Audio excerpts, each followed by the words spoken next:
Kamu baca Alkitab setiap hari, tapi kenapa kamu masih sama? Masalahnya bukan pada matamu yang membaca, tapi pada hatimu yang menutup. 1 Korintus 2 ayat 14 tegas, manusia duniawi tidak menerima roh Allah. Kenapa? Karena bagi dia, itu bodoh. Pertanyaan keras. Jangan-jangan selama ini kita membaca firman dengan pikiran duniawi yang terselubung topeng rohani? Kita datang bawa Alkitab, tapi juga bawa agenda tersembunyi. Ingin dibenarkan, bukan diubah. Ingin merasa benar, bukan menjadi benar. Firman yang tidak mengubahmu sedang menghakimimu. Tuhan mau mengajarimu kebijaksanaan sejati, tapi Dia tidak bisa masuk ke ruangan yang sudah penuh dengan suara-suaramu sendiri. Iman sebesar biji sesawi bisa memindahkan gunung. Lukas 17 ayat 6.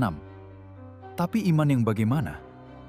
Iman yang percaya bahwa firman itu hidup dan berkuasa mengubah hidupmu. Bukan sekedar informasi untuk dikumpulkan. Ketika kamu membaca tapi tidak berubah, itu bukan karena firman-Nya tidak berdaya. Bisa jadi tanpa sadar, kamu menolak menyerah. Kamu menolak membiarkan Roh Kudus mengoreksi, menegur, dan membentuk ulang. Pertumbuhan rohani itu seringkali tidak terlihat. Kecil, lambat, seperti biji sesawi. Tapi kalau kita terus menolak melepaskan dosa yang kita pelihara, jangan harap ada pertumbuhan. Yang ada hanyalah ilusi pertumbuhan. Kamu mungkin tidak melihat perubahan setiap hari. Itu wajar.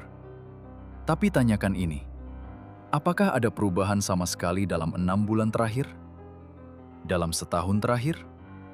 Atau kamu hanya semakin pandai berdebat tentang ayat, tapi semakin keras dalam hal-hal yang Tuhan sudah tegur berulang kali? Tapi dengar ini, Tuhan tidak mencari kesempurnaan. Dia mencari hati yang mau dibentuk. Bahkan sekecil apapun langkahmu hari ini, Dia menyambutnya. Markus 9:24 mencatat doa jujur.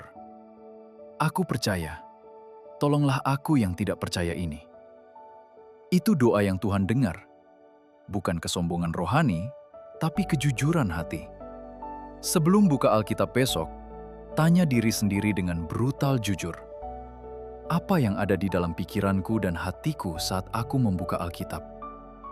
Apakah aku mempelajarinya untuk membuktikan bahwa ideku benar? Atau aku datang siap belajar apa yang Tuhan ingin katakan padaku hari ini? Mengapa jawaban ini begitu penting? Karena kalau motivasimu salah, yang kamu kumpulkan bukan kebenaran, tapi amunisi untuk membenarkan dirimu sendiri. Jangan baca Alkitab hanya untuk membenarkan diri. Datanglah kalau kamu siap diubah. Dan kabar baiknya, Tuhan tidak menolak hati yang mau dibentuk. Bahkan sekecil apapun langkahmu hari ini. Dia tidak butuh pembaca firman yang pintar. Dia butuh hati yang hancur dan mau dibentuk. Pertanyaan terakhir, apakah kamu benar-benar ingin datang lebih dekat kepadanya? Atau kamu hanya ingin merasa rohani tanpa harus membayar harganya? Jawabannya akan menentukan apakah Alkitab menjadi firman yang menghidupkan atau hanya huruf mati yang menghakimimu.